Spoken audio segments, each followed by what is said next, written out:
Hello students, welcome to CC defence academy rings.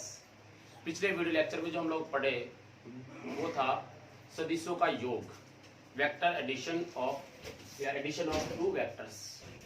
उसमें हम लोगों ने ये पढ़ा है कि हमारे पास आर जो है रिजल्टेंट परिणामी का जो मान होता है वो हमारे पास अधिकतम कितना आता है, ए प्लस बी, राइट। और आर जो मिनिमम होता है वो हमारे पास आता है ए माइनस बी। आर आपका क्या फॉर्मूला था, magnitude of R vector is equal to root A square plus B square plus 2ab cos theta. ये हमारा इसका रिजल्टेंट का फॉर्मूला होता है। मैक्सिमम ये, मिनिमम ये। और 90 पे भी हमने देखा है, 90 पे हमारे पास वैल्यू क्या आती है, वो आती है root A square plus B square. तो यहां से एक बात क्लियर होती है कि आर की जो वैल्यू है, यानी परिणामी सदिश का जो परिमाण है, वो कितना हो सकता है अधिकतम। तो आंसर है ए वेक्टर प्लस बी वेक्टर का मैग्नीट्यूड। ये क्या है, ये मैक्सिमम है, ठीक है। अधिकतम इतना हो सकता है, या फिर इससे क्या होगा, कम होगा या इसके बराबर होगा। मिनिमम कितना होगा, ए वेक्टर माइनस बी वेक्टर का मैग्नीट्यूड इससे हमेशा ज्यादा होगा या इक्वल होगा। इसका मतलब ये आपने एक रेंज निकाल ली। ये क्या निकाल ली, रेंज निकाल ली, लिमिट्स निकाल ली कि रिजल्टेंट की जो वैल्यू होती है वो कम से कम हमेशा magnitude of A vector minus B vector होती है, और मैक्सिमम हमेशा magnitude of A plus B vector होती है, राइट। ये हमारे पास इसका रिजल्ट मिला, ठीक है। इसको हम लोग क्या बोलते हैं, परिमाण हिंदी में, ठीक है। अच्छा, अब जब ये होता है तो इस पे कुछ न्यूमेरिकल्स करके हम लोग इसको क्लियरिफाई करते हैं, ठीक है। इसको आप लिख ले, मैं एक न्यूमेरिकल आपके लिए लिख देता हूं। एग्जाम्पल, मान लो ये दिया हुआ है कि कोई वेक्टर है ए और बी, और उनका परिमाण, कोई वेक्टर है हमारे पास ए, या मैं बोलूं कुछ एक्स, ये एक्स वेक्टर है, और ये क्या है, वाई वेक्टर। कोई भी दो वेक्टर है, इनका जो परिमाण है वो दिया हुआ ए, और मैं आपको बताऊं दूसरा मान रहा हूं मैं, तो है 2a, एक है रूट 2a। ये मान लो ये कोई वेक्टर है एक्स वेक्टर, 2a मैग्नीट्यूड है। ये कोई वाई वेक्टर है, उसका मैग्नीट्यूड कितना है, रूट 2a। अब ये क्वेश्चन हमें कहता है magnitude of their resultant is root 10a if magnitude of their resultant समझ गए ना, इनका जो परिणामी होगा उसका क्या परिमाण, वो दिया हुआ है 10 रूट ए। कितना दिया हुआ है, रूट 10a, रूट 10a। ये इसका परिणामी का परिमाण दिया हुआ है। फिर पूछता है find out angle between two vectors. तो इनसे पूछा है थीटा। क्या पूछता है हमसे, थीटा पूछता है। कोई वेक्टर 2a है, कोई दूसरा वेक्टर रूट 2a है, इन दोनों का मैग्नीट्यूड हमें गिवन है, इनका जो रिजल्टेंट है वो इतना दिया हुआ है। तो बताइए इनके बीच में एंगल क्या होता है। यहां देखिए ये थीटा क्या है, a और b के बीच का एंगल है। ये मान रिजल्टेंट बोलते हैं, इसको मैग्नीट्यूड दिया हुआ है। तो यहां से हम ये सॉल्व कर सकते हैं। कैसे होगा जरा ध्यान दो। तो इसको काम में ले लेते हैं हम लोग। देखो कैसे आएगा, यहां से रिजल्टेंट कितना दिया हुआ है, रूट 10a। ये रिजल्टेंट की वैल्यू यहाँ पुट अप कीजिए, रूट 10a। देखिए मैं इसका स्क्वायर कर रहा हूँ, इसका रूट उठाओगे यहाँ क्या आ जाएगा, स्क्वायर हो जाएगा। This is equal to a square. a का मतलब क्या है, कोई वेक्टर है, यहाँ क्या दिया हुआ है, एक्स वेक्टर, उसकी वैल्यू कितनी दी हुई है, 2a। तो 2a का स्क्वायर, 2a का square plus b, root 2a का स्क्वायर प्लस 2 इंटू ए, कितना 2a, b कितना रूट 2a, साथ में क्या आएगा, cos थीटा। सही है। अब इसको सॉल्व कर लेते हैं। ये कितना हो जाएगा भाई, 10a square 4a square plus 2a square plus 2 और 2 कितना हुआ 4, 4a square into root 2 into cos theta, right. अब देखो यहां से 10a स्क्वायर, ये कितना हो जाएगा 6, तो ये हो जाएगा 10 minus 6 4a square. This is equal to 4a² cos theta into root 4 square से 4 स्क्वायर कैंसिल हो जाएगा और cos थीटा की जो वैल्यू आएगी वो आएगी 1/√2। थीटा इज इक्वल टू आया cos इनवर्स 1/√2 मतलब 45 डिग्री का एंगल है। मतलब ये हुआ कि जो x वेक्टर है और जो y वेक्टर है उन दोनों के बीच में कितने का एंगल है, 45 का एंगल है। ये आपका आंसर हो जाएगा। ठीक है, उतार लीजिए इसको। फिर दूसरा क्वेश्चन करते हैं एक अच्छा सा, लिख लो फटाफट, लिख लो। देखिए दूसरा क्वेश्चन जो मैं लिख रहा हूं वो पहले खुद करके देखेंगे, पॉज कर लेंगे, खुद करके देखेंगे, उसके बाद मैं कर ही रहा हूं।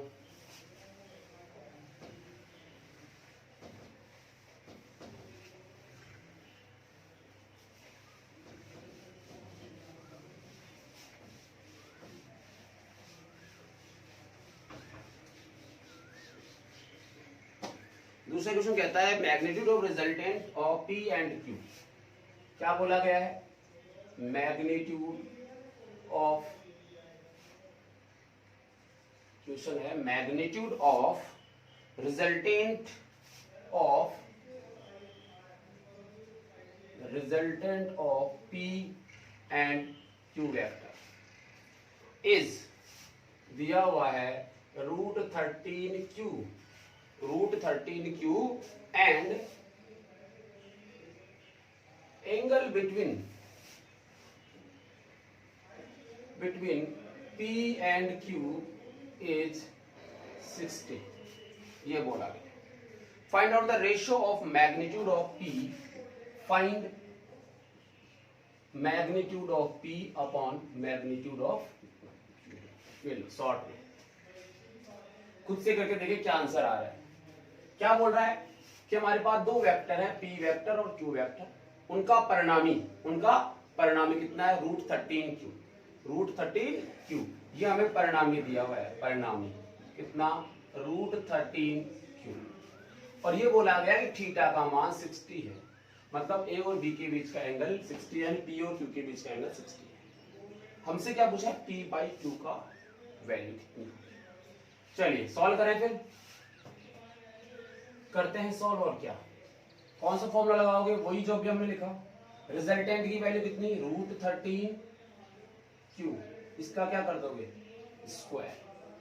This is equal to A², A कौन है, P² plus Q² plus 2PQ cos 60, 2PQ cos 60।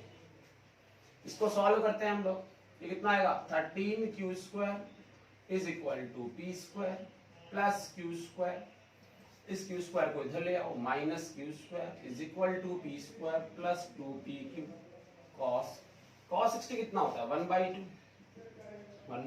2 ने 2 को मार दिया, यहां से कितना आ जाएगा, 12Q²। कितना आएगा, 12Q²। This is equal to P² plus PQ plus PQ। तो आपके पास एक इक्वेशन आई, 12Q² माइनस P² PQ और minus P² is equal to 0। ये एक आपके पास इक्वेशन आ गई। अब इस इक्वेशन से हम P/Q कैसे निकालें, P/Q कैसे निकालें, क्या निकाल सकते हैं, बोलो, P/Q कैसे निकालें। एक काम कीजिए, इसको डिवाइड कर दो, डिवाइड बाई Q²। देखो P/Q चाहिए, इसमें Q² का डिवाइड करेंगे तो यहां से क्या बचेगा, 12 Q² का डिवाइड कर देंगे, कैंसिल हो जाएगा, माइनस P, Q से एक Q कैंसिल हो जाएगा, डिवाइड करेंगे तो नीचे क्या बचेगा, Q माइनस ये क्या बचेगा, P² by Q² is equal to 0। ये आपका आ गया। इस पूरे को अगर माइनस साइन से मल्टीप्लाई करते हैं तो क्या बचेगा, P² by Q² plus P/Q minus 12 is equal to 0। देख लेना कोई मिस्टेक नहीं करे, अपन कैलकुलेशन में मिस्टेक नहीं होनी चाहिए, इसलिए चेक करते रहना। ठीक है, ये आपके पास आया। अब एक काम कर सकते हैं हम, क्या कर सकते हैं बोलो, P बाई क्यू कैसे आए, सोचे देखें। क्या एक क्वाड्रेटिक इक्वेशन बन सकती है, द्विघात समीकरण। मान लो कुछ माना P by Q is equal to X है, P बाई क्यू क्या है x, तो ये क्या बन जाएगा X square plus X minus 12 is equal to 0। देखो देखिए X square plus X minus 12 is equal to 0। ये आपके पास जो है दो आंसर्स आ गए, इससे आ जाएंगे इजी वे में। इससे जो दो आंसर आएंगे वो आएगा, एक तो आएगा आप खुद भी निकाल सकते हैं, वैसे सब समझते हैं इसका meaning, x is equal to 3 आएगा और x इज इक्वल टू -4 आएगा, राइट। ये क्वाड्रेटिक इक्वेशन है। यहां से देखिए ये x रेशियो की बात हो रही है और वो भी मैग्नीट्यूड। क्या परिमाण कभी नेगेटिव हो सकता है, नहीं हो सकता। इनमें से कौन सा आंसर करेक्ट होगा, 3, क्योंकि मैग्नीट्यूड नेगेटिव नहीं हो सकता है। So right answer is 3। So x is equal to what, क्या माना था P बाई क्यू, इसका मतलब P बाई क्यू की वैल्यू कितनी आ रही है 3। यह आपका क्या आ गया आंसर, इसका आंसर आएगा P बाई क्यू का 3। सही है, चलिए फटाफट उतार लो इसको।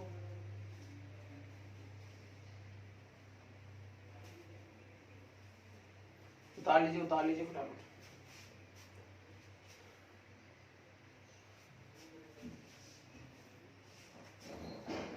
अब एक कॉन्सेप्चुअल एक्सरसाइज ले लेते हैं, लिख लिया होगा। अगला क्वेश्चन देखो,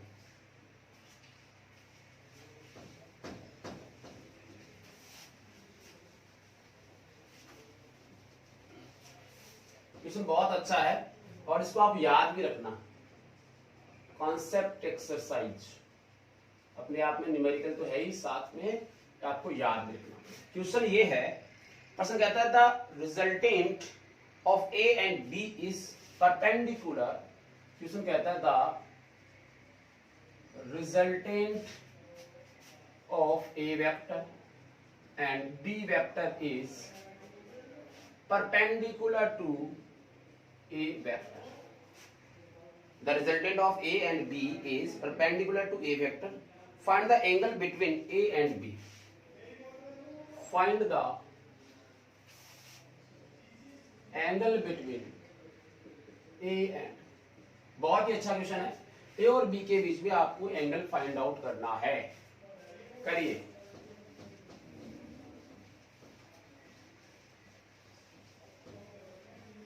ए और बी के बीच में एंगल फाइंड आउट करना है।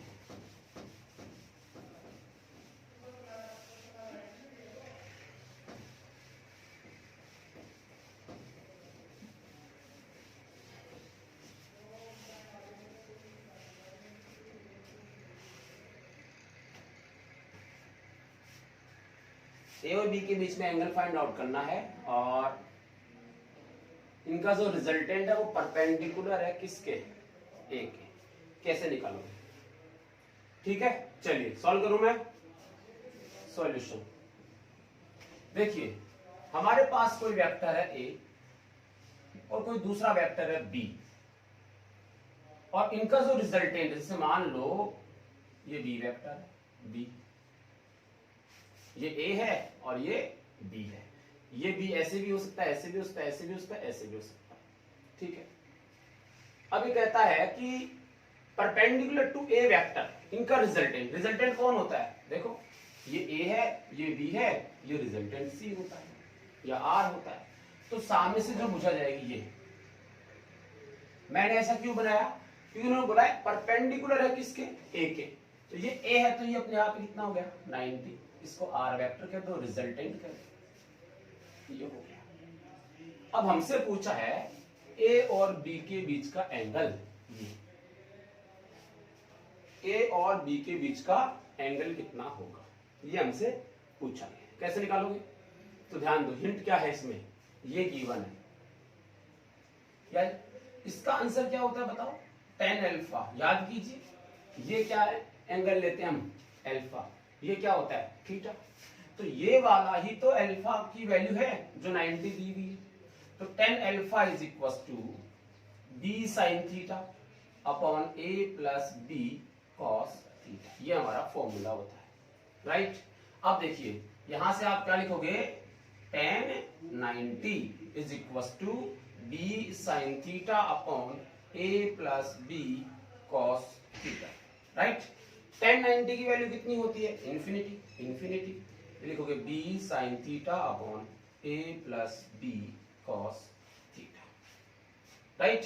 इस a plus B cos theta को इधर लेके आइए, क्या बनेगा, a plus B cos theta is equal to, इसको नीचे लेके आइए, तो b साइन थीटा में किसका डिवाइड कर दिया जाएगा, इन्फिनिटी का, वैल्यू कितनी आएगी, 0, वैल्यू कितनी आएगी भाई, 0।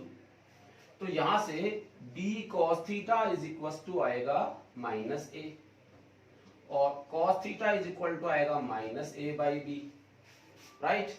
तो थीटा इज इक्वल टू आएगा cos inverse a by B, वो भी कैसा, माइनस में, cos inverse minus a by B, ये आपका इसका आंसर हो जाएगा, ठीक है।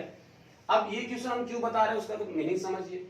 जब भी आपके दिमाग में कैसा भी कोई क्वेश्चन आए जिसमें ये कहा जाए कि दो वेक्टर हैं, उनका रिजल्टेंट किसी एक वेक्टर के परपेंडिकुलर है, चाहे वो ए वेक्टर के परपेंडिकुलर हो चाहे वो बी वेक्टर के परपेंडिकुलर हो, आपको थीटा निकालना आना चाहिए। तो सब जगह ऐसा ही क्वेश्चन मिलेगा, तो उसका फॉर्मूला ही याद कर लो आप। देखिए फिर से, ये थीटा किस किस के बीच का एंगल है, ए और बी के बीच का एंगल, ठीक है ना, ये हमसे पूछा गया। एक चीज और, अगर इसी क्वेश्चन में हमसे ये कहा जाता कि परपेंडिकुलर टू बी वेक्टर, क्या लिखा हुआ था, परपेंडिकुलर टू बी वेक्टर, यहां एक ही जगह लिखा जाता बी वेक्टर, है ना, तो उस वाले केस में क्या आंसर करते, जरा मैं बता देता हूं। इफ, चलो मैं कंक्लूजन लिख लेता हूं इसका, कंक्लूजन, इसका हमें निष्कर्ष क्या निकला इस क्वेश्चन को सॉल्व करने पर। इस क्वेश्चन का निष्कर्ष ये है, when A vector is perpendicular, नहीं रिजल्टेंट, व्हेन रिजल्टेंट मतलब R vector is perpendicular A vector, resultant is perpendicular A vector, then theta is equal to क्या आया, cos inverse minus A by B. दूसरा क्या बन जाएगा इसके हिसाब से, when R vector is perpendicular to B vector, अगर ये बी वेक्टर के परपेंडिकुलर देता, ठीक है, तो उस वाले केस में थीटा की वैल्यू आती cos inverse minus B by A, ये माइनस के बी बाई ए आ जाता फिर, ठीक है ना। तो जिसके परपेंडिकुलर होता है उसी को ऊपर लिखना होता है, क्लियर है ना, ठीक है। तो ये क्वेश्चन इंपॉर्टेंट क्वेश्चन है, इसको आप अच्छी तरह से कर लें, इसीलिए मैंने कंसेप्चुअल एक्सरसाइज को लिखा है, क्लियर, लिख लीजिए।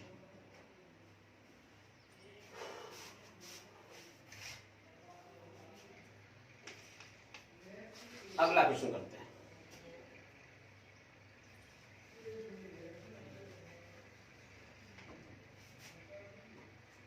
अगला क्वेश्चन है, the possible value of resultant, the possible value of resultant, मतलब समझ में आ गया कि मैं आपको जो है कुछ यहाँ पे दो वेक्टर्स दूंगा, उनकी रिजल्टेंट वैल्यू क्या हो सकती है। क्वेश्चन कहता है forces for resultant forces for 2 Newton and 5 Newton, ये दिया हुआ है। चार आपके पास ऑप्शन है, 2 न्यूटन, दूसरा है 3.5 न्यूटन, 3 है 9 न्यूटन और 4 है 7-8 न्यूटन। ये आपके सामने क्वेश्चन है, इसका सॉल्यूशन बताइए ट्रिक के अकॉर्डिंग कैसे होगा,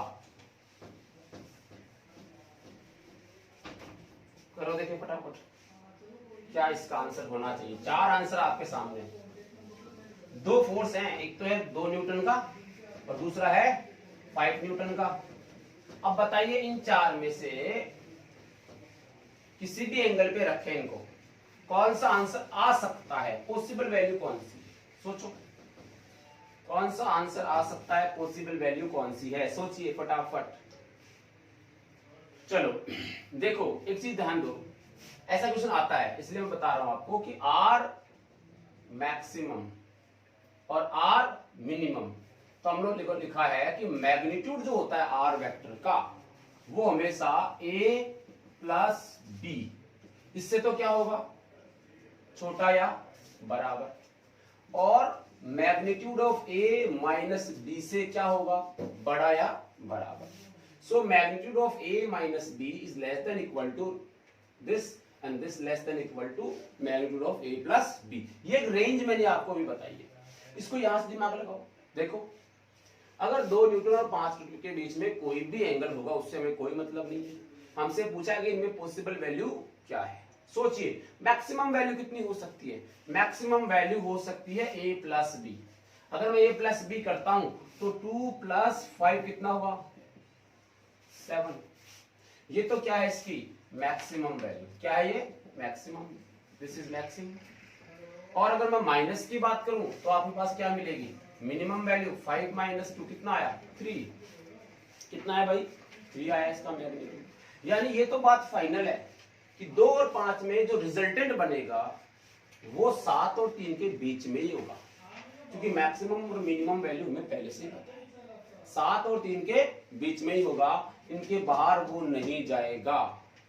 क्या है आंसर, देखो देखिए फटाफट। अब तो 2 7 और 5 3 के बीच में है क्या, नहीं है, ये तो कम हो गया, ये तो आंसर ही नहीं आ सकता। 9 नहीं आ सकता, 8 नहीं आ सकता, क्या राइट आंसर है 3.5, because 3.5 lies between 7 and 3 Newton.